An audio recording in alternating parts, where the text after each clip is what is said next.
on your belt behind you. Oh shit, dude. No, it's shining. Good evening, boxing fans. I'm Mighty Mike. Get ready to enter the ring.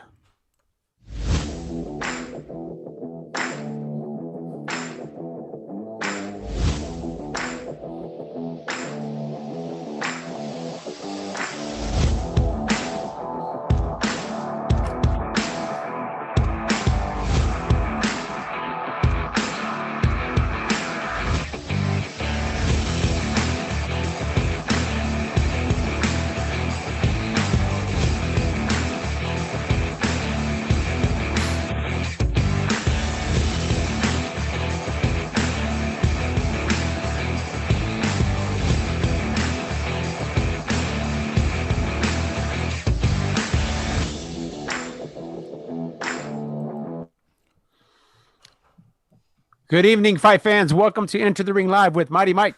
AJ Rage. And Eric the Red. I feel like we haven't seen you guys in a while. We obviously we took Sunday off. Not because of the Super Bowl, but I think we just had some personal stuff we were doing. And there was nothing really to talk about at the time either. Anyway. Yeah, it was a slow week in boxing. Yeah. You guys hear the sound on the intro, the new intro? Yeah, it sounded good, man. I like it. Cool. I like it. How you guys doing? Oh, I'm tired, man. My head hurts. Yeah, AJ, you're not looking so good. I think I got brain injury, dude. I don't know. Yeah, you do look a little puffy, man. Did you have dental surgery or something? No, I did. What's it? Dentist and one thing, but that wasn't it, dude. It was just my head. I've had so much pressure on my brain, dude, but I'm okay, though. Oh, man. COVID. You got the Rona, dude. No, that's something different, man. You got to take care of that. I know you are, but I mean, man, you got to keep an eye on yourself, man. No, I'm good, bro. I'm good. All right. I know Mom's probably watching, and Mom's going to be all freaked out now. Mom, he's okay. It's fine, Mom. I promise. I'm fine, man. I'm fine. She's our #1 fan, man. That's pretty awesome. She's pretty good. She's a good mom. So AJ, you're doing okay, though? Yeah. What about you, Eric? How's business going? It's a little slow going in the beginning, but we kind of figured that was going to happen. But we're actually booking, and so people are loving being able to get out and actually. Oh man, yeah. So, especially because it's raining a lot up there, right? It's indoors, right? People could do things it's indoors, and it's climate controlled, and it's it's clean, it's wonderful, and people are really liking it. So we had last night we opened up for a. Basically, it's a group of friends. They're all the bartenders in downtown Gresham. Nice, that's a good contact to have right there. Exactly. There were 12 of them. Oh man! One of the guys' birthday. So we split it up into 2 rooms because here in Oregon you can only have 6 people in a room. So that's what we did. Whenever we had them together inside the facility, they were only 6 people at a time. But outside the facility, they were able to just get together, and so we got some really good pictures afterwards. I saw them. It's people are loving it, and they're really having a good time with what we do. So that's man. I know hindsight's 2020, but could you imagine if COVID would have never occurred? I mean, you were really starting to crank there, huh? Oh yeah. I mean, we were cranking really, really good right there at the beginning. So it'll come back, bro. It's a learning curve, I mean, I'm glad we were able to survive so far. But we're still struggling a little, and so hopefully we're gonna get the word out, and people are gonna actually start coming in, and we're gonna have a good time. Right on. Yeah. Well, things for me have just been busy, man, on the professional front. The real estate's crazy right now. I got a couple of listings, and it's just, man, it's a blessing and a curse when you're a listing agent, because it's a blessing because you can kind of control the transaction, and you can kind of steer your client in the right way. But it's a curse because you just see the looks on the faces of the buyers, and everybody's out there trying to buy a property in California. I don't know why, but I know why they want to buy a home, because people want to have that security. They want to be able to just, stay close and stay home. But you end up getting, disappointed people, and, lots of times they get disappointed with me that we didn't accept their offer or whatever. But at the end of the day, it's like, I can only choose one buyer. We can't, we can only choose one buyer. I had 17 showings at my listing this past weekend, and I received. You gotta do the best for your client. Yeah. It's your client that hired you. Yeah, but then you meet some of the other people, and like young families. I met some young families. That a husband and wife, they have a little one and maybe another one on the way, and they're like, "Oh, we love the house," but when it comes down to it, it's a numbers game. So it's tough. But anyways, so last week boxing was obviously pretty non-existent. I mean, I think we said there might have been a fight or two in the UK and maybe something in Asia, but this week things are starting to ramp back up and heat up, and I'm pretty excited for the next 2 weeks. Yeah, I know I am. AJ, AJ? So why don't you give us a rundown? What we've got a lot of fights on tap this weekend. Am I right? We've got fights on Top Rank this weekend, right? We also have fights on, I believe, is it either DAZN or Showtime's got some fights? Top Rank is going to be on ESPN. From Vegas, right? DAZN's got a fight going on, and Showtime's got some fights going on, I believe. Okay. Let's talk about, what do you want to talk about first? Which card do you want to talk about first? We can talk about Joe Smith. Joe Smith, man. Here's what I mean. Most diehard boxing fans know the guy, but a lot of people that are casuals don't. Here's a guy that he's a working class guy. I think he still works a 40-hour-a-week job, if I'm right. I think he does too. He's some kind of mechanic or engineer or something. He's physically a blue collar as they come. Yes. Yeah. 29 years old. Let me see if I can see where it says here. The thing is I like about Joe Smith too. He's a guy that he brings it every time he brings it to the ring. Oh yeah. Even in defeat, even in a close decision loss, he's right there trying.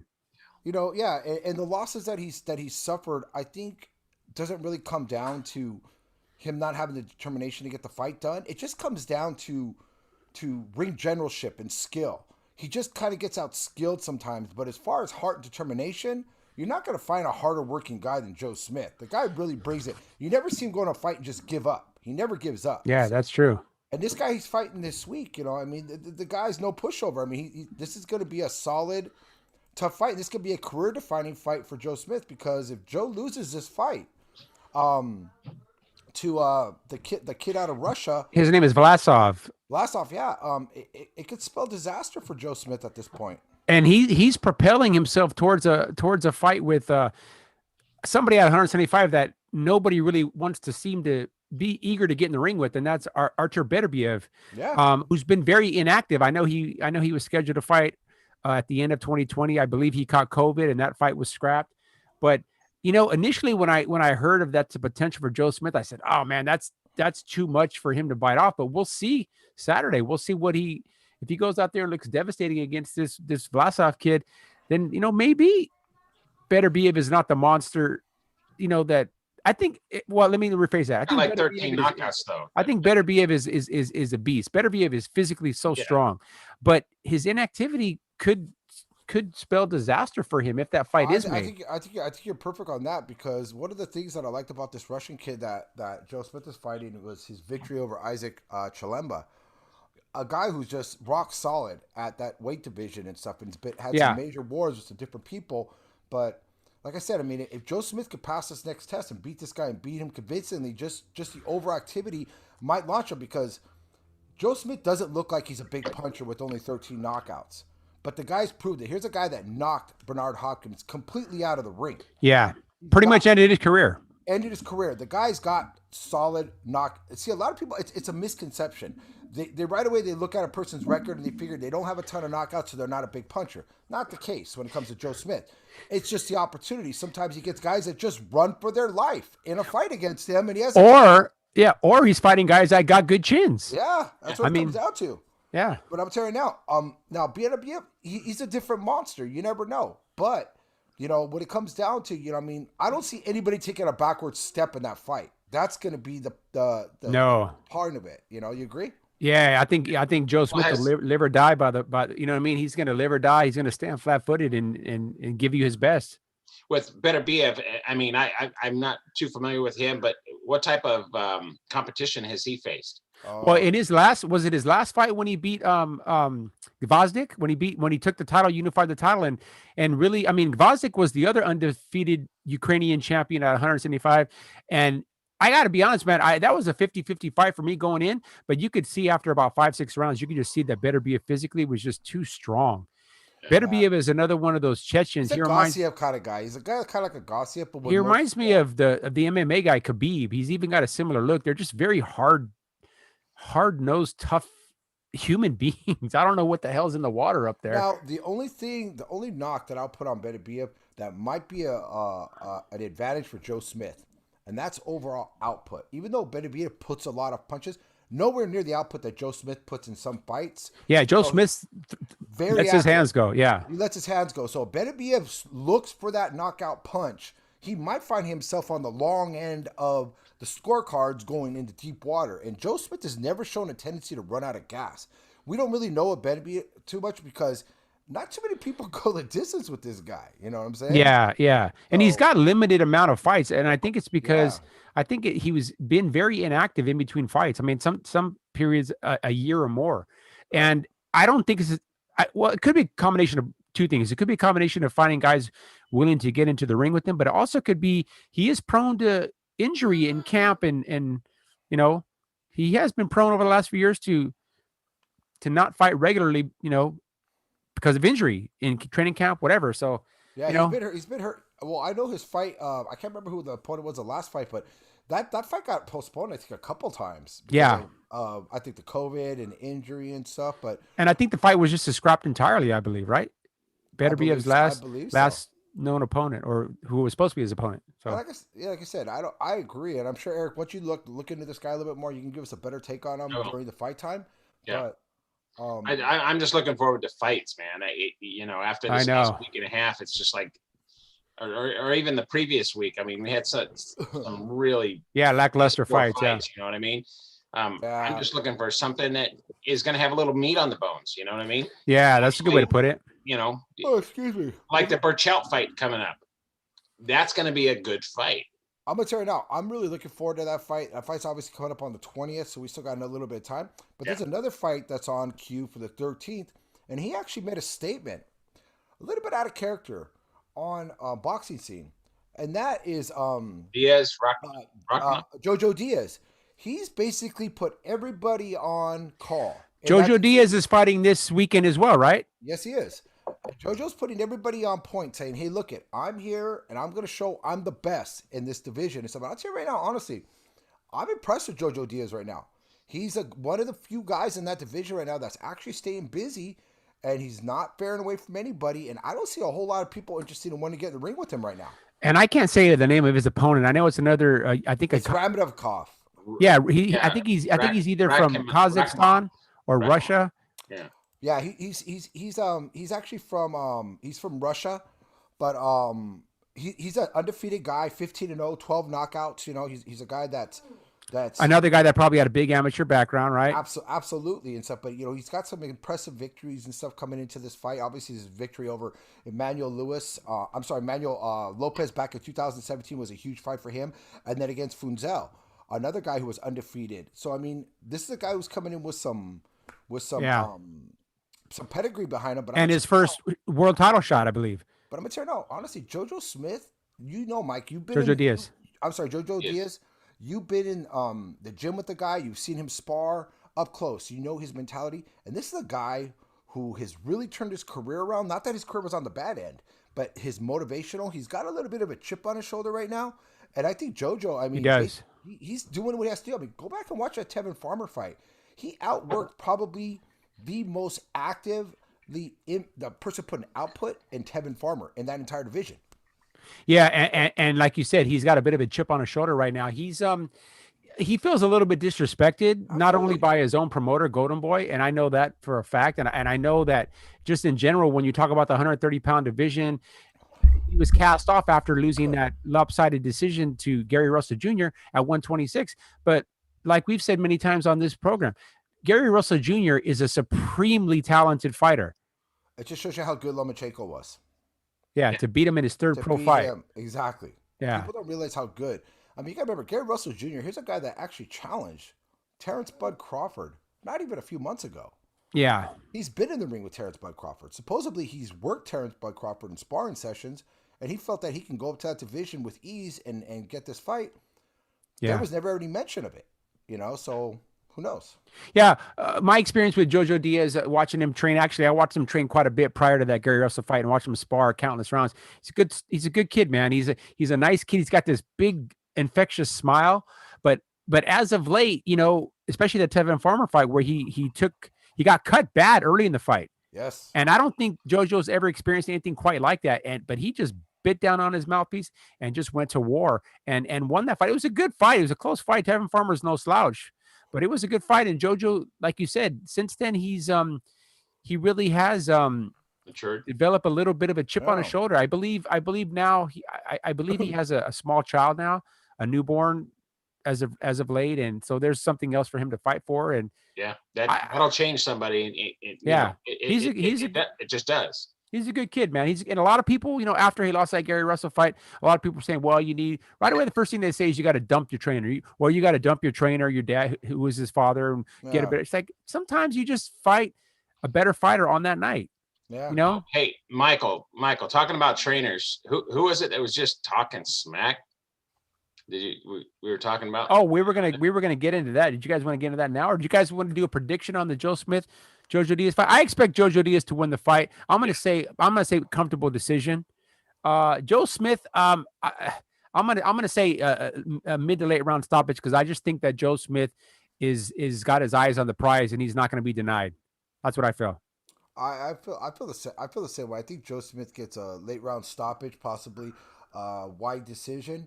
As long as he doesn't show that tendency that he showed in certain fights where it's that rash little thing that happens where he just gets chinny.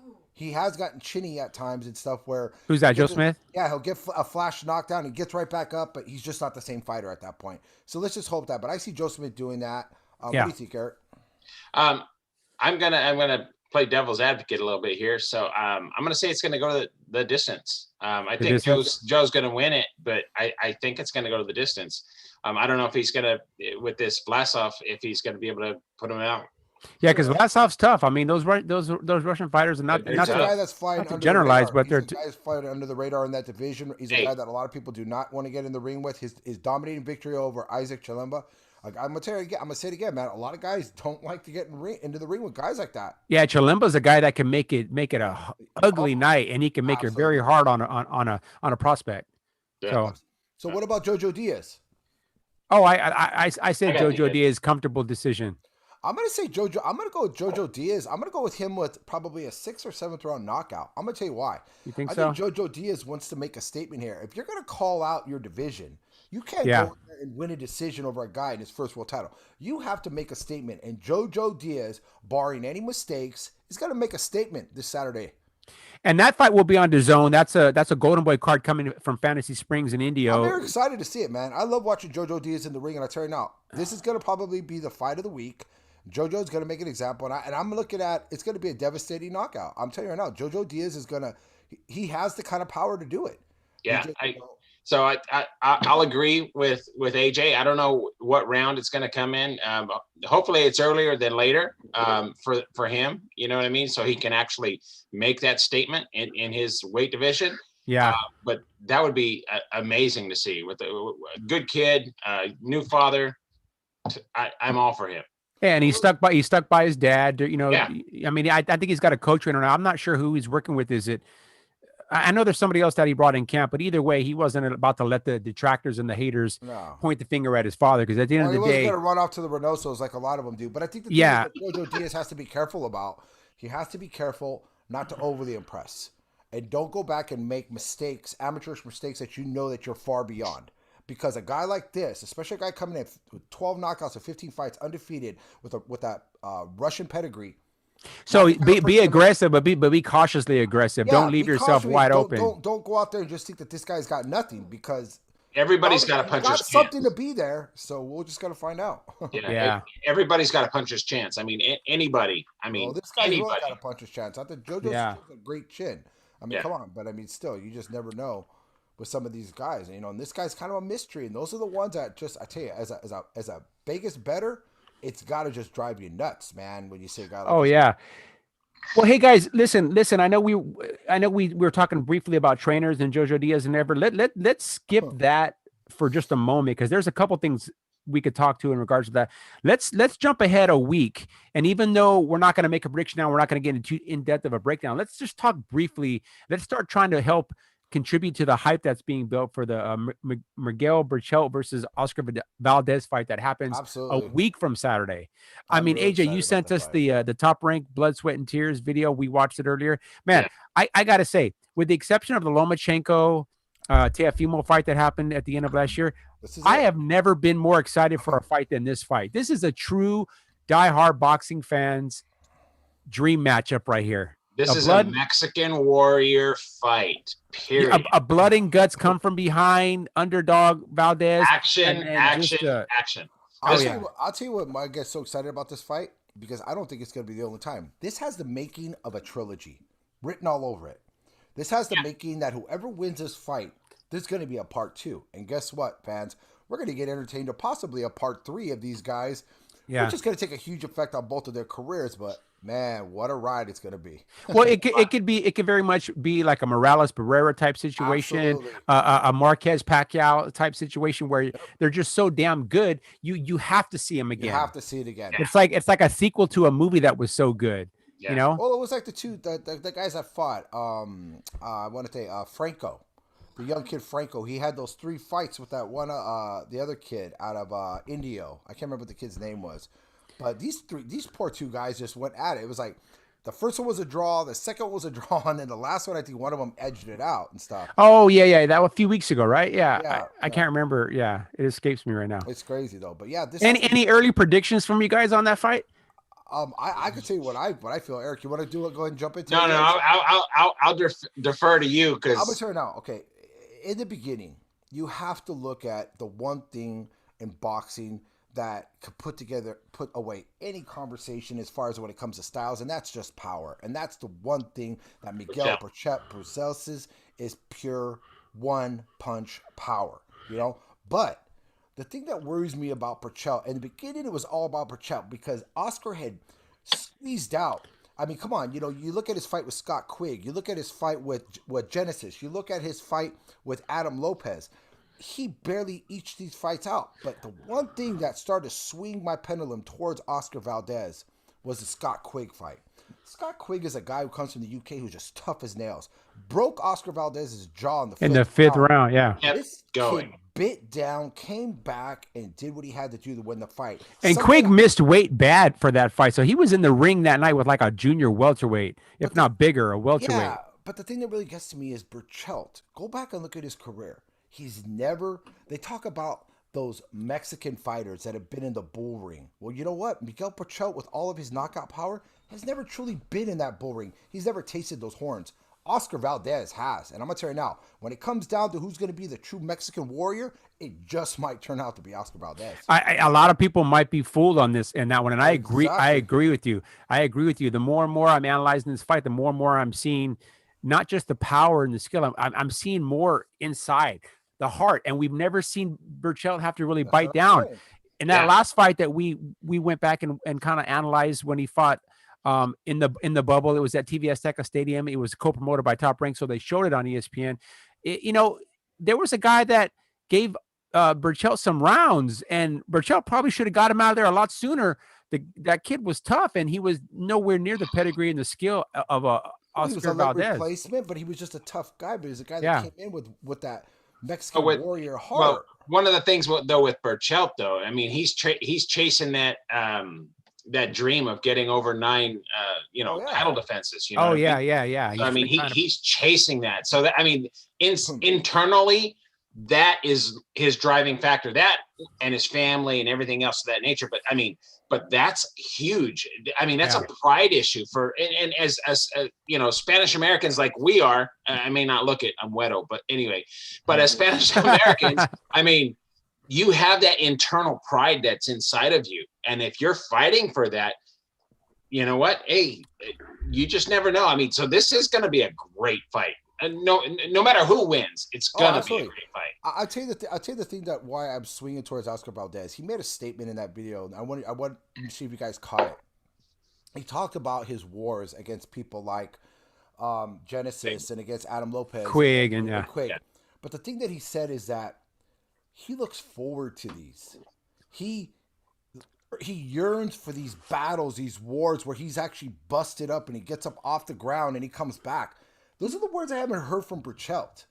Berchelt's looking for an easy night. He's looking, I'm going to go in there, I'm going to knock these guys out. I'm going to tell you right now, if Oscar Valdez is able to weather the storm early and take Berchelt into the later rounds, that's exactly what my prediction is. That's when Miguel Berchelt's heart is going to be put to the test. Yeah. And we don't know. The jury's still out on him. I mean, maybe Berchelt is capable of digging deep and doing that, but just based off what we've seen, it's still, you would have to favor. Oscar Valdez is the kind of guy who's got to get up every time and come right back at you and stuff. You look at every one of his fights, especially the Genesis fight. The kid from the Philippines, this is the guy who brought in extreme power, 29-0, with 24 knockouts.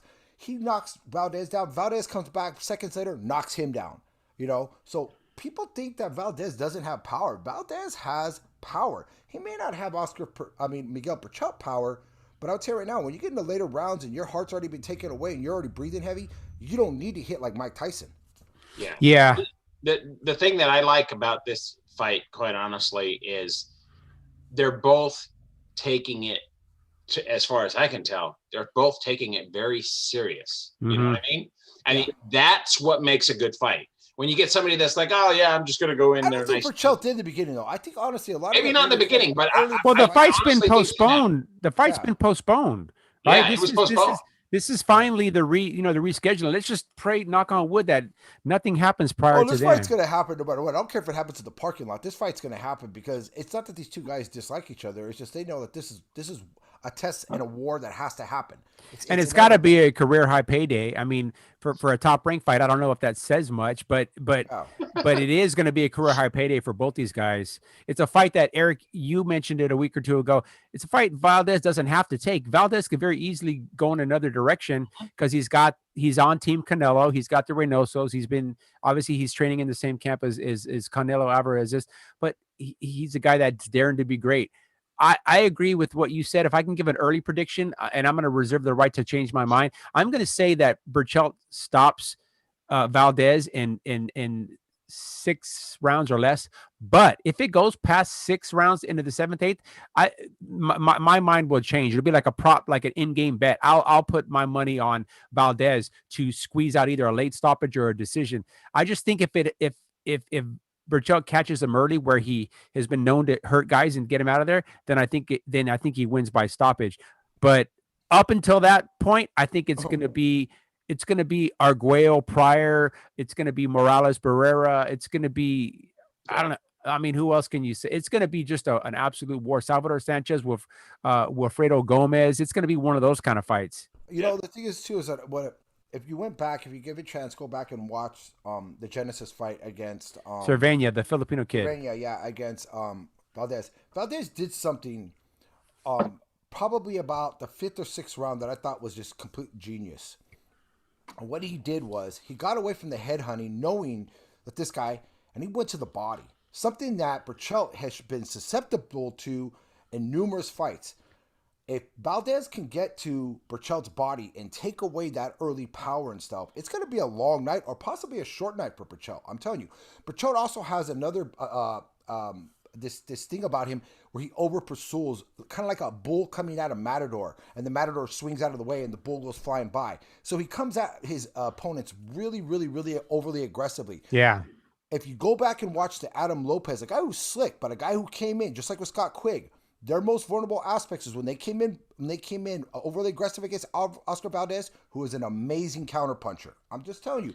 Yeah, I think Valdez has a few more tools than Berchelt. It's just can the chin hold up, and does he have the power to hurt Berchelt? Yeah, Berchelt's physically stronger than Valdez, and he's bigger. I think he's listed at about 5'7", 5'8". He's wide. He's strong. He's a guy that probably can easily fight at 135, but he is not very fleet-footed. He is a little bit stationary. He's not hard to hit. No, as proof in his last fight, where Valdez is hittable as well. But I can't imagine he spent these last 8 to 10 months working with the Reynosos and not worked heavily on movement and defense and counterpunching. you know, a la Canelo Alvarez. I'm not saying he's the same as Canelo Alvarez, but if the Reynosos can work with them on that, and I'm quite sure they have, it could be. I mean, it could be. How can I say this? It could be a shocker to like diehards, because I think most diehards are still leaning towards Berchelt. Oh yeah. But yeah, he's the favorite in Vegas. Well, I think a lot. Oh, well, yeah. I think a lot of it has to do with heavy favorite. the sheer fact that Berchelt is so heavy-handed and Oscar's been a bit chinny. But what people don't understand is that you got to look at the fighters that have knocked down Oscar. But the fact Oscar gets up every time and he continues to finish the fight. So you could say he's chinny, he gets knocked down, but nobody's shown the power enough, even in some of these guys that are considered as big punchers as Berchelt's level, to keep Oscar flat on his back. This kid keeps finding a way. He gets up. Here's another thing you got to ask yourself. If Berchelt was in a fight and got his jaw broke, would he have the fortitude to get up and finish that fight? You know what I mean? That's a great Valdez, you know, in his internal says, I'm going to break down and I'm going to get her done. So that's something that, quite honestly, we have yet to see. For Berchelt. What I was thinking was the same point. I know you're probably going to say the same thing, Mike. If Berchelt finds himself on his back early in the fight, let's say he gets caught with the counterpunch from Valdez because he's so wide open, like he was getting caught with this one kid out of Mexico, what happens at that point? The confidence, because that's going to slow him down for sure. Oh yeah, that'll slow down that assault. That's for sure. So and then that'll lead to later rounds for Vargas. Because I wasn't overly, like I said, I know it was a kind of a warm up fight, tune up fight, you know, just a filler fight, whatever you want to call it. But I think that this kid that they brought in from Mexico, I can't remember the kid's name right off the top of my head, he wasn't what they expected. They expected a guy go in there and lay down, and this kid took some huge punches and just walked through them. And actually, at some points in the fight, I'm not going to say he ever hurt Berchelt, but he walk Berchelt down a bit. Yeah. Kind of got Berchelt off his game plan because he only knows one way to go forward. Doesn't fight well going back. That's for sure. That's a great point, Mike. Yeah. But so, all right. I hope everybody watches the fight because I know I'll be there. Oh man, that's gonna be a great fight. That's gonna be a great fight. So hey, let's jump ahead then. I know that there's a few other fights coming up in the near future, but I know that we wanted to touch on something, and there's actually two things. Well, they're both concerning trainers. Okay, the first one we'll talk about because it'll probably be brief, and the second one I think we'll probably rant for about 15-20 minutes. So let's talk about Luis Pantera Neri. He's apparently no longer working with Eddie Reynoso and is on the search for a new trainer. Now he's the undefeated super bantamweight champion at a Tijuana, Mexico. Great fighters. I mean, right away, when I first read that yesterday that he was looking for a trainer, right away I thought of Robert Alcazar because Robert has a history of working with fighters, obviously, you know, Mexican fighters, and I believe that Neri is promoted by Beltran. So, you know, I don't know. I mean, I haven't talked to Robert in a couple of days. It's very well possible he might have been given the call. He might have received the phone call. Hey, what do you think about working with Pantera Neri? And I'm telling you right now, for a 122-pound fighter, we have, AJ, you were there a week ago. You saw some of the sparring. We've got great fighters between 122 and 135, where he'll get the tall, lean southpaws. He'll get the guys, the Berchelt style fighters, and then he'll get the slick 122-pound boxer punchers like Max Castro. I'm telling you, man, I really hope that's something that he considers and makes that trip up here and trains with Robert. That would be fantastic. Well, we should try and contact him somehow and tell him, hey, you'd be stupid not to. Well, I tell you the thing that sticks out to me right away about Neri, it's one fight in particular. I mean, he's beaten so many guys. I mean, we're talking about a guy who's 31-0. He's had some inactivity due to weight issues and stuff like that. Yeah. But if there's somebody that knows how to keep their fighters on weight and keep them, and that's Roberto Alcazar, that's for sure. Oh yeah, I mean, just look what he did with Munguia. Yeah. The two fights that really stand out to me is Neri's victory over McJoe Arroyo and then Arthur Villanueva, the tough kid out of the Philippines that was just skyrocketing to a world title. This guy Neri, like I said, I mean, love him or hate him. I mean, like I said, he's got a kind of a quirky attitude and stuff, but I tell you, this guy is tough as nails, and he's like a Berchelt in that division. Not a lot of people are real interested in one again there. He didn't look overly great in his last fight. But I think that was due to inactivity due to the COVID. So you can't really, you got to give some of these fighters a little bit of leniency. In fact, a lot of people, there were times in the last year or two where I've actually confused the two. Berchelt Absolutely, so have I. and Yeah. Luis Neri, because I'd always have to remind myself that Berchelt fights at the higher weight. But similar fighting styles. I believe Pantera fights a southpaw, right? He's a southpaw. Am I right? Yeah, he fights in the same division as obviously Yeah. Stephen Fulton, who Yeah. who, who There won is- his fight.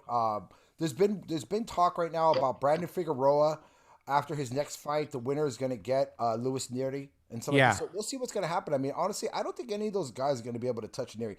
He's the class of the crop when it comes to that division. Even That's over 24 knockouts at that light of a weight. Sorry, 24 knockouts at that Yeah. light of a weight. No, he's tough, man. Yeah. No, he's the real deal, and he's a guy that, like I said, once again, a guy that kind of gets overlooked, kind of gets confused with Berchelt. I know I've done the same thing, Mike has.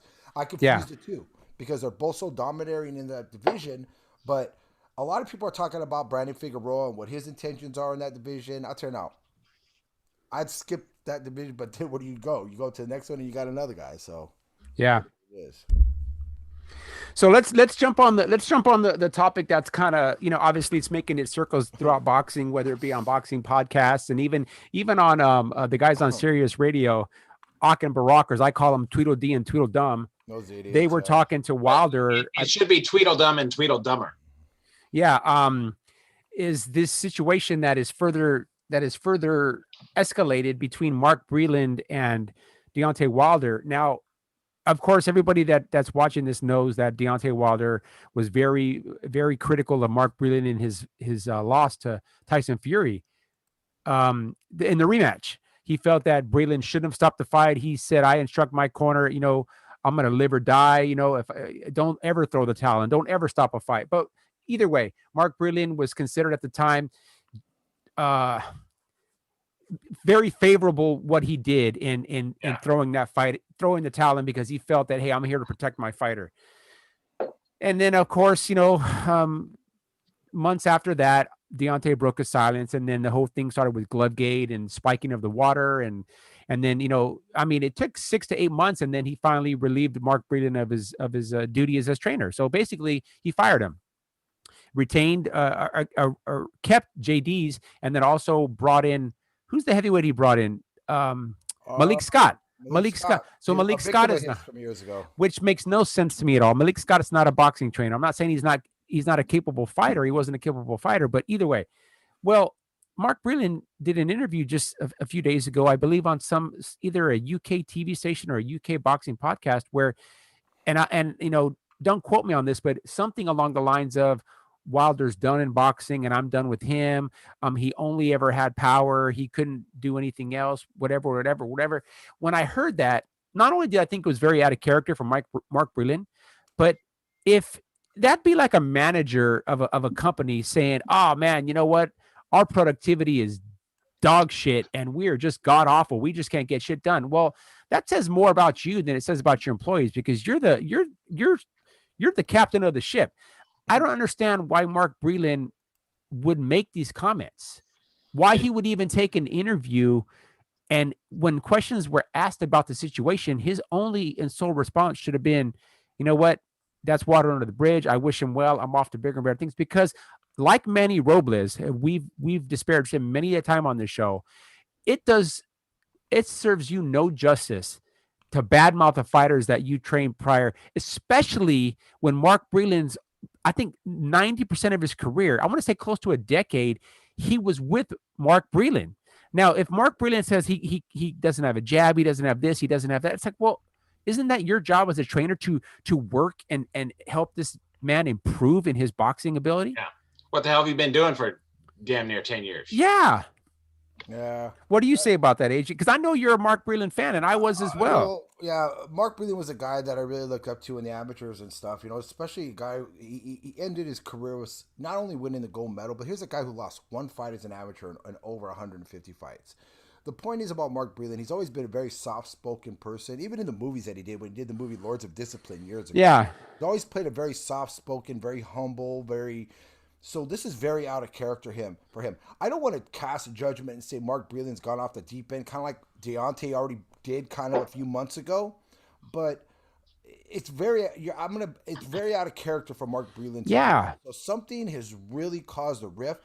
As much as I like Deontay Wilder and stuff, to me, Deontay Wilder, he did what he did in the ring. It's like, like that. But I mean, Mark Breland isn't a boxer anymore. He's a trainer. So there was really nothing to gain for him by bashing Deontay other than maybe turning off some other fighters and saying, well, I'm not going to work with this guy. I don't want to run in the same situation. Exactly. Well, I don't know.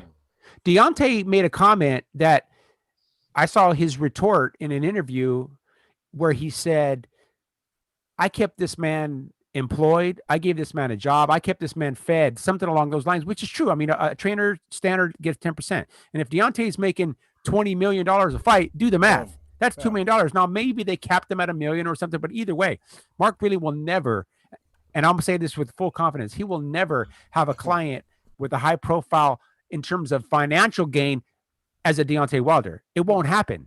No. It just will not happen. Maybe that's why he was so pissed off. Or Deontay refused to pay him for the last fight. Maybe they had an agreement where I'm not going to pay you and JD's. I'm not going to pay you guys 10%. I'm going to give you 5 and you 5. So even at 5%, that's $1 million that he's going to make. Maybe he didn't pay him because a lot of fighters do have a history of not paying their trainers. It's pretty much done with the handshake. That's sad. And maybe that's when he said, you know what? I'm done with this dude. I'm going to go ahead and unload on this guy. And now I would have much rather him come out and say, hey, you know what? The guy didn't effing pay me. I worked my butt off. I'm in camp with this guy, 6 days a week, 6-8 hours a day, in Tuscaloosa, Alabama, leaving my family. I believe he's from Maryland, right? Baltimore area. Brilliant. And I'm going down there to train with this guy. And then he doesn't pay me. I would have much rather, if that was the case, disclose that. Because then that's not an opinion. That's just straight fact. If the man didn't pay you, the man didn't pay you. Nobody likes working for free, right? No, absolutely. But nobody should work for free. Well, you got to look at the things too. Is that regardless of what Deontay Wilder wants to say, you go back and you look at Deontay Wilder and how he is in the ring and stuff. And the one thing that I could tell that right off the bat that he learned from Mark Breland was that jab. One thing that Mark Breland possessed was very educated jab. That's and Deontay doesn't get nearly enough credit for. He does have a decent jab when he uses it. But that's what Mark Breland taught him. Deontay wasn't born with that jab. That was something that Breland taught him, and Breland expresses to him. I've seen in every fight to use it, but Deontay just doesn't use it. Exactly. That right hand. He's always looking to knock somebody out. Maybe if he would have listened to Mark Breland a little bit more. Did you guys see that? What does that say? Robert Alcazar. He's just calling right now. Take the call. I'm going to take the call. All right. Take the call. Roberto. How are you, Robert?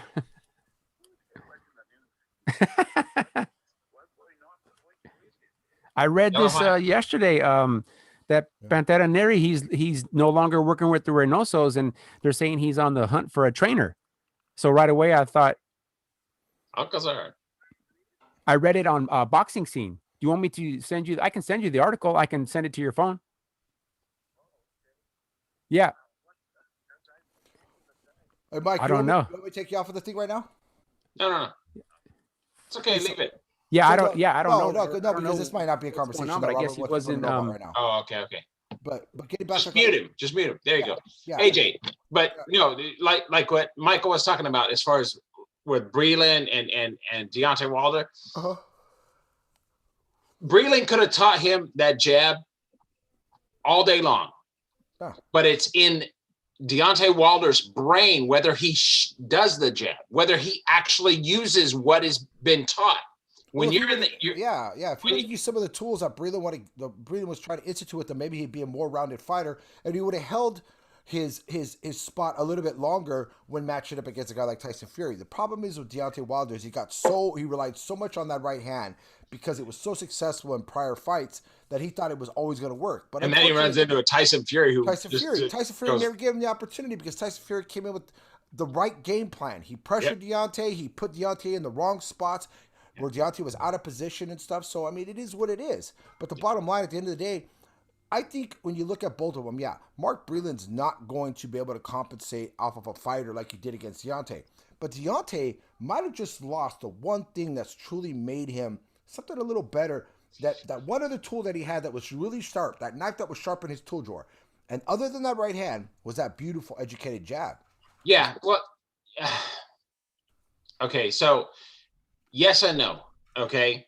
So if you've got somebody like Breland and Deontay Wilder being with him as long as he was, so he actually did get worth from Breland. Absolutely, 100%. Oh, absolutely. Okay, absolutely. I mean, Deontay Wilder was a basketball football player who didn't know crap about no, boxing. I understand, but what I'm saying is this. Okay, so Wilder, after he fired him or whatever the case may be, for Breland to come out and to really, there has to be browbeat him. something more to the story that the people aren't talking about. No, I understand. But that personally, that shouldn't have happened. No, I mean, it shouldn't have happened. Shouldn't happen. You know what? Because Breland should have been more of a man to not make that happen, or not let that happen, I should say. But I think the thing with Mark Breland at the end of the day is Mark Breland looks at it this way. He's a boxer. He's a fighter. He's ready. Deontay Wilder was a champion. Well, guess what? So was Mark Breland. Yeah. Deontay Wilder fought in the amateurs to try to achieve a gold, which he never did. Mark Breland won a gold medal. Was probably one of the most decorated amateurs next to Vasily Lomachenko of modern day. Yeah. So the thing is, for Deontay Wilder to look at Mark Breland like, I'm giving this man the scraps that he needs in order to survive. Mark Breland turned around and looked, and his ego kind of kicked in. He said, you know what, dude? You were never the fighter I was. You may have won the heavyweight championship. I won the welterweight championship. I won a gold medal. I lost one fight as an amateur and 2 fights as a pro. You got a long ways to go, buddy, before you put your name up here where Mark Breland was. Just real quick. You might want to put Michael's video back on, but just mute him. I didn't turn his video off. Oh, he must have done that. Okay, never mind. All right. Hey guys, I'm back. All right, cool. Hey, I'm back. Did you guys hear me that whole time? No. You were on mute. Oh yeah, because I hit mute and I unmuted. Yeah, okay. So I was just talking to Robert really quick. How's he doing? He's great. I asked. He actually didn't know anything about it. How did he find out about it? I just told him. I texted him while we're on the show and I said, "Hey Robert, did you hear that Pantera is not?" And he called me. He wanted to see where I saw that story. So I'm gonna send it to him right now. Good, right, man. That would be great. I don't know if anything will come to it. He thinks maybe, who knows, maybe the guy will end up over there with maybe Robert Garcia. I can't see the guy going to, but it is what it is. Robert, he doesn't beg people to train people. If you want his help, he'll help you, So Mike, getting back to what we were talking about real quick, we were talking about AJ, real quick. I'm sorry. I'm gonna throw this out there. Do they have any over 50 boxing, things? Come on, you would know. They have the masters division and amateurs, although that nobody's fighting amateur right now because of COVID. That would be fun to get into. What did I miss when I was away? Sorry, guys. We were just talking about Breland and Deontay. So getting back what we were talking about Breland being out of character, and I kind of made this point. I was talking about that because it's kind of mind-boggling to try to figure out why Breland said what he said. But then again, I thought about this as you were off. Was when you go back and you look at the two fighters, the way that Deontay kind of made it sound like was, I'm giving you this opportunity. I'm putting food on your table, all this kind of stuff. But at the end of the day, Deontay Wilder, I think, forgot that, like himself, a world champion, Mark Breland was a world champion. But unlike Deontay Wilder, Mark Breland was one of the most decorated amateurs next to Vasily Lomachenko, who lost one fight and also won an Olympic gold medal. So this is a man who's accomplished a lot more than Deontay Wilder. Maybe didn't get the paydays, but I'm going to be honest with you. I don't give a shit when it comes about money. It comes about what you do at the time. And Mark Breland is not the kind of person, who's going to stand by and let a guy who started boxing at 26 years old. You talk about Mark Breland, who got interested in boxing when he was 7 years old. Yeah. He was one amateur fight, achieved his dream of winning a gold medal. He never talked about winning a world title. That just came later on when he fought for Kronk and went on to do with the prestigious things that he did with stablemates like Pernell Whitaker, Meldrick Taylor, Evander Holyfield. The list goes on. I mean, this is the best. This was the crop of the crop as far as when it comes to the Olympic Games. Something Deontay Wilder and his big mouth and his social following will never understand. So for him to turn around and say, I gave this man an opportunity. Well, you know what? If it wasn't for Mark Breland to open up his mind and his heart, you probably would have never been in the position that you're in to win a world title, because you still would have been that sloppy fighter from Tuscaloosa. Yeah. And like I said, I'm kind of torn because I think Deontay has damaged his credibility all on his own. And up until this point, I would say 9 out of 10 people were siding with Breland in the matter. But now, because Breland, basically, I'm gonna look at just lowered himself. There's got to be something that really triggered him, man. Yeah. There's got to be something. There's got to be something. But I just wish Breland would have just Kept me, quiet. just stayed mum on the situation and just said, hey, it is what it is. Because at that point, it really would have just made Deontay look even further tarnished, But you're right though. There are a lot of Deontay Wilder, nut huggers out there that they're going to believe everything he says. And Well, the thing is Deontay's never even really kind of like push the envelope or push the thing that to get the third fight. Well, no. To not only that, I mean, honestly, I think when it comes to Deontay, and I'm going to tell you this, when it comes to Deontay's career, I think Deontay has to make some hard choices here really soon. And one of them, he has to figure out who the hell Deontay Wilder is. Now, you know me, I was a huge Deontay Wilder fan. Yeah. I'm not as hot on Deontay because of his antics, because of his disrespect for the guy who beat his ass. And then his lack of wanting to get back in there and redeem himself. You know what I'm saying? Yeah. He thought it was going to be an easy night. But the bottom line is, I hate to say it, but I don't think the final chapter of Deontay's boxing career is going to end the way he wants it. I hate to say it, but Deontay's going to run into the fists of a guy who takes boxing just a little bit more seriously than he does. And when Deontay's picking himself off that ground in the 5th or 6th round, struggling to make it, and another corner throws in the towel, sayonara, Deontay Wilder. Yeah, I got to say, man, I mean, I there's no mystery. I was a Deontay Wilder fan. I thought that he had potential to be a much better fighter than he showed, and he doesn't get the credit for the jab. He doesn't get the credit for the defense, because if you look at his fights with Luis Ortiz, he was losing that second fight, but on that first fight, I mean, they were trading, but Deontay did a good job to avoid trouble when he got hit with that left hook that would have pretty much put any other heavyweight out. He fought through it. But after that Ortiz fight, do you agree, Mike? After that Ortiz fight, it's almost like Deontay took this set where he thought, okay, I got that one, and he went back to just relying on that right hand. Yeah. Well, you know what though? But that really falls on JD's is the yes man. Okay. Yeah. JD's is the yes man. JD's is somebody that's known him probably since the amateurs. He's, no disrespect to the man, but he's not your consummate qualified boxing trainer as far as I'm concerned. He's just not. Now, Mark Breland was a great fighter, and his highest profile client obviously was Deontay Wilder. I don't know though, man. I think it falls a lot on the trainers too, not just the fighter. But if you have a fighter that's unwilling to respond and unwilling, you know what you do?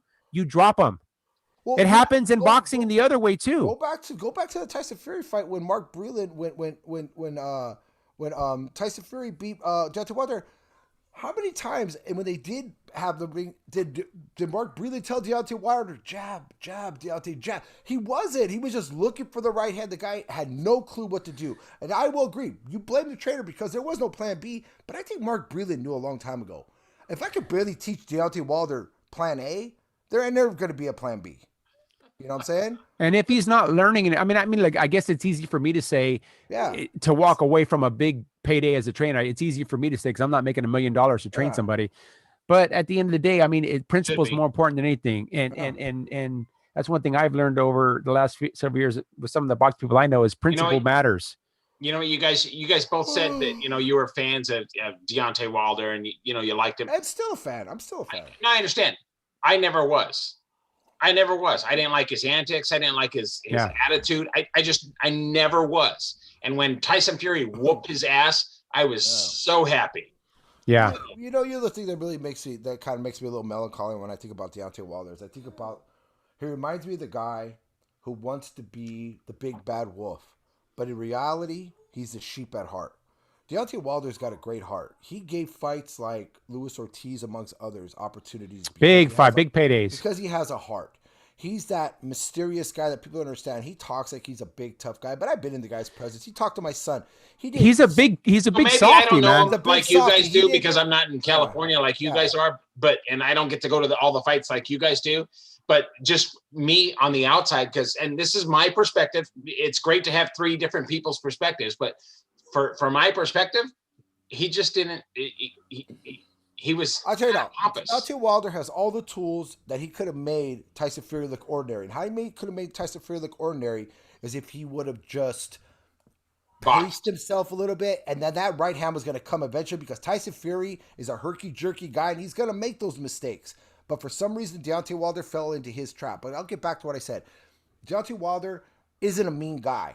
He doesn't have really a savage bone in his body other than if you talk about his family, a la, Charlie found that out a long time ago back in the gym, and all the opponents prior to that who got under his skin, even guys like Bermese Taverne. but I want to see Deontay come back. But it starts here. Deontay's got to remember who he is. He's a boxer first and a fighter first, and he's a fierce weapon second. He needs to stop. He needs to stop believing all the yes men around him that are feeding into the conspiracies about the glove game and the tainted water and all that stuff. Just let it go, man. Get back in the gym. If he's not already in the gym, get back in the gym. And you know what it is, bro? We talked about it. Some fighters can come back from a stoppage or even a loss, their first loss, and some fighters can't. And I hate to say it, Deontay Wilder just might not come back from this, man. He just might not be back to the way he was before. Like I said, Anthony Joshua, even with his victories, he's still not the same Anthony Joshua to me. There's something amiss. Yeah. Well, looks, you know, Deontay, how do I say this? I think he's building up a little inventory of excuses. Yeah. Excuses. And he might, and he makes a lot of comments about being a king and about loyalty around and about the snakes and what around you. I could very well see in the next few months, Deontay Wilder just come out with a statement that says, you know what, due to, there's just too many snakes in this game and there's nobody I trust, and just walk away. And that's his built-in excuse when he's still a young man. I mean, he's in his mid to late 30s. I mean, he's still a young man. He's got tons of money in the bank. He's got one loss and one draw on his record against arguably the best heavyweight in the world. I mean, in my opinion, Tyson Fury has proved to be the number one heavyweight in the world. Yeah. It's not AJ, it's not anybody else. But I don't know, man. I don't know. I could see something like that happening. I could see him just walking away entirely. Oh, that's a great. Yeah, absolutely. I hear he bought a home. This is a few years ago. He bought a home here in Glendora. He has his big home in Alabama. He's got a big ass home here in Glendora. I mean, probably spend some time here. I hear he's good with his money too. I hear maybe he needs a new trainer. That kind of person, yeah. Well, it's not. It's not even about the trainer. I think Deontay just needs to go back to figuring out who he is. Maybe at the end of the day, Deontay getting his ass kicked by Tyson Fury was a good thing, because maybe he'll just kind of think to himself, you know what? I was a very fortunate person who had limited ability of being a boxer. I did it on sheer athleticism, and I was able to achieve what I achieved. And you know what? Maybe it's just time. Like Andy Reese, who's never going to get what he had before. He was given an opportunity, and he got Anthony Joshua on just the right night. And you know what? That's he was over point of his career, and it's never going to happen again. Don't chase a dream that already happened. Just enjoy it that it happened and walk away. Yeah. I can see that. I can totally see that. Dream, man. Yeah. But you know what? There's not a man alive that's not going to chase after a dream if it's in his head. Yeah, but if he's already achieved it, why you got to chase it again? I still want to be a superhero. I am a superhero. What are you talking about? I want to be a kangaroo. That's my kids. I'm Superman. When I was a kid, I wanted to be a jockey, but I got too big. Yeah. You did. You got too big, but you would have been great. I don't know. Those horses go pretty fast. Yeah. Hey, so obviously next week we got Miguel Berchelt versus the following week we got Miguel Berchelt, Oscar Valdez. This week we got Joe Smith, which I'm excited to see that fight against Vlasov. Is that his name? Vlasov. Yeah. Vlasov. So we're back on Sunday where we could do the post-fight recap. It's going to be good, man. I'm excited for this fight this weekend. It's going to be a good fight. And I think Sunday, two fights. So Jojo Diaz fight. There's two good cards on this weekend. Sunday I'm going to probably be coming to you live from Cinescapes. That's fine. But no problem. If you could just even check in for 10-15 minutes, that's fine. Cool. But I think next week we're going to cover a lot on the fight that I know a lot of other people, and I don't try to mix and match us against other people. Everybody else has their own opinions. I'm not here shouting, hollers out to my homeboys and stuff. This is about boxing. We're talking about what's going on right now. And let's be honest, there's nothing bigger in boxing right now than Miguel Berchelt, Oscar Valdez at this moment, because there is no guarantee on anything else past this point. So we appreciate what we have right now. And like I said, we're still about 14 days, about 10 days away from that fight. 10, 11, 10. So we got to just hope that fight comes off without a hitch. I'll probably be with Mike watching that fight. We'll watch it live and stuff like this, because I tell you now, I'm treating it the same way, like my Mike said, as the Lomachenko, Teofimo Lopez fight. It's that level of a fight right now, and anybody that doesn't understand it doesn't know anything about boxing. I can make a guarantee though. What's that? And this is not a knock against Lomachenko, who's one of my favorite fighters, but this fight will be much more exciting. Whether it goes 2 rounds or 12 rounds, this fight will be exciting. This fight, you will feel the atmosphere will be culpable. You can cut it with a knife, because these are two warriors that are just gonna they're gonna leave it all out there, man. Well, here's what it is. You got 2 pit bulls on a chain. Yeah. One has always bitten its opponents and put its opponents to sleep. The other one's taking some bites, but always finds a way to come back and win in the end. That's what we got here. We got 2 dogs ready to eat. And I'm sorry now, man. It's going to be exciting. You know what it is? You've got this neighbor against this neighbor because they are literally neighbors pretty much. Man, it's coming at each other, man. It's a Hatfields versus the McCoys. It is, man. It really is. I'm excited for this fight. I wish it was Saturday. We got to wait, like I said, 11 more days, but that's all right, though. The build-up's going to be great for it. And I love the fact that Top Rank is doing a little bit more on this one than they have on previous ones, but I think it has to do a lot about the fans. The fans are opening their eyes to the fact that this is going to be a great fight. Yeah. Hey, AJ, did you want to touch briefly? I know you mentioned before we came on the air. Did you want to touch briefly on the whole situation with Teofimo and Kambosos and Devin Haney in this round robin, or we save that for Sunday? What do you want to do? No, we can talk about it briefly real quick. Let's just do it real quick. Yeah, so it's real simple. So that fight is up for purse bid, by the way. Now, Teofimo and Kambosos is up for purse bid because they couldn't come to an agreement because obviously Teofimo is wanting way too much money. The fight now is not going to happen in Australia. They're talking about happening here in the spring in Vegas. At the bubble. Yeah, so. Well, they're talking about now too, obviously, being in Texas, which I don't think they're going to be able to pull the fans out there and do like they were able to do with some of these other fighters, like Canelo Alvarez or something. So it doesn't make, or even Ryan Garcia, it makes absolutely no sense. You know what it is? You need to find a place in South Dakota because they've been open this entire time. Quite honestly. No, but they got to have a boxing. I understand, but I'm just saying, boxing fan base, which Texas does, but not for Teofimo Lopez. Well, the thing is that the issue right now is Teofimo, to me, honestly, and I'm not trying to bash Teofimo Lopez, but when you come out and say something, an asinine statement like, I need $10 million to fight a guy like Devin Haney, you're pretty much giving Devin Haney the ammunition he needs to turn around and tell you, you're a coward, you're a bitch, and you don't want no part of me. Yeah. Because there's no way in hell Bob Arum, he's going to have a problem peeling off $1 million. Those other $9 million aren't going to find their way unless Bob dies and somebody else hands it over to you. It ain't going to happen. And DAZN will make a substantial offer to Teofimo because they promote Devin Haney. They want this fight. They want the fight, and I don't think Teofimo. He's like, let me hold on these belts for 2 or 3 easy defenses against the Kambosos, and God knows who else is. Somebody else will get elevated into the top 10. Yeah. Well, unfortunately, it looks like the sanctioned bodies are kind of turning against Teofimo because the way it looks right now. Oh, he'll lose. He'll lose 1 or if not 2 of those belts prior to his next fight, guaranteed. Because his mandatories that are already up there now are already people that he's already not really looking at, and one of his mandatories that he's pretty much already said that it doesn't make any sense for him to fight since the guy's lost to the guy that he beat, and that is Jorge Linares. Yeah. And the thing is, that's a dangerous fight. Nakatani's another one who's a mandatory on one of his. I'd love to see that fight. These fights are just not gonna happen because I don't think Teofimo wants these fights. I think Teofimo is really starting to that Lomachenko fight, even though it was very lackluster in a lot of ways, I think it had lasting effect on Teofimo. The damage that Lomachenko was able to inflict on Teofimo later on, the things that Teofimo couldn't do, or even when he did do them to the much smaller Lomachenko, are starting to psychologically screw with him a little bit because he's like, wow, this guy had an off night. What happens next time? Or wait a minute, against a bigger guy. So I think it's he's starting to question, and his power, that this vaunted power is not what people think it is. It's an illusion. Lomachenko made a comment, and it was very brief. When they asked about Teofimo's power, and he didn't even have to say a word. It was just kind of this. Yeah, there was nothing there. There was nothing there. He was like, no, like I said, against a Mason Menard, and against a Diego Magdaleno who's been knocked out by everybody. Like we said, damaged fighters, bro. Damaged fighters, yeah, psychologically, phically damaged fighters. Like driving around on an old tire, man. It doesn't take long before it blows. Exactly, exactly. I'll tell you, dude, my quips, dude. I'm gonna start writing these things in books, man. You gotta write these down, brother. The quips. My quips. Hey, actually, you know what, Mom? Since you're watching, we know you're watching. You need to write all of AJ's, little one-liners. You need to write them down for us. We'll make a book out of it.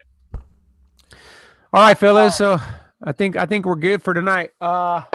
Anything else in closing, guys? No, bro. Like I said, I think we just get ready. Next week we'll get a little bit more in depth on this Oscar Valdez Berchelt, what's obviously a big big fight for us, and we're going to really be excited about it and stuff. Yep. So let's do this. Let's play devil's advocate next week, okay? So, Mike, on Sunday, obviously we're going to talk about Jojo Diaz, and we're going to talk about his Joe Smith. It's Joe Smith's fight.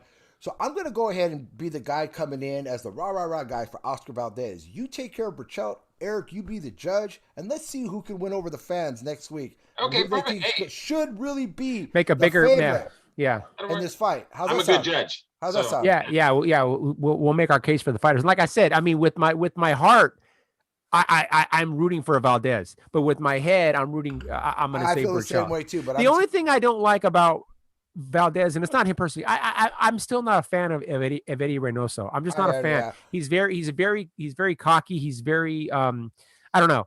I mean, he's had some success with Canelo, but other than that, Canelo Alvarez. But you know what? That's Canelo. That's not him. Yeah. Deadly Medley could have had success with Canelo Alvarez. Canelo Alvarez is just a naturally blessed fighter. Well, and I'm gonna give him credit because they've had Canelo since the start. I'm not gonna knock what they've done with him. They've done an amazing job with him, steered him in the right direction. Maybe in hindsight they said, yeah, we should have waited a year to get that Mayweather fight, but the payday was obviously a career high at the time. Had to take it. So I'll take it, bro. So that's it. Well, it's a good show, man. So like I said, we're back on Sunday at 5:00. Yeah, Sunday 5:00. Yeah. So Mike, why don't you go ahead and take us out, bro? All right, man. For everybody at Enter the Ring Live, Mighty Mike, AJ Rage, and Eric the Red. You guys have a good evening. We'll check back on Sunday. Have a good rest of the week, everybody. See you. Don't forget the fights on Saturday. Don't forget to watch the fight Saturday. Watch the fight. Watch the fight Saturday. Make sure to subscribe and go check out our brand new live homepage at entertheringlive.com. Yeah, entertheringlive.com. Check it out. Everybody have a great night. Bye-bye. Bye. Later, bros.